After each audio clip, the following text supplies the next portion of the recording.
Now, in order to safely jack up the rear end of my Jeep, I'm going to put jack stands in the jack points, one on each side.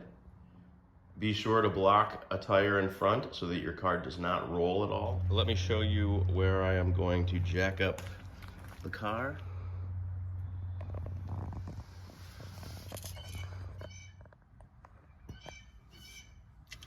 So I'm jacking it up by this cross member here.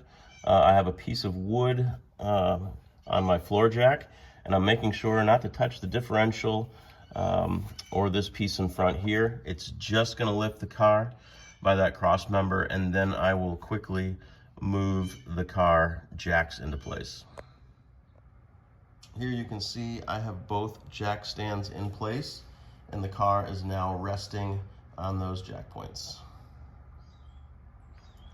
I will leave the floor jack in place, although I have basically lowered it to the point where there's not much pressure on that cross member anymore. So the vehicle is stable and it's in a good position for me to work on the rear. Thanks for watching. Check out the description for more information and hit that subscribe button if you'd like to see more videos.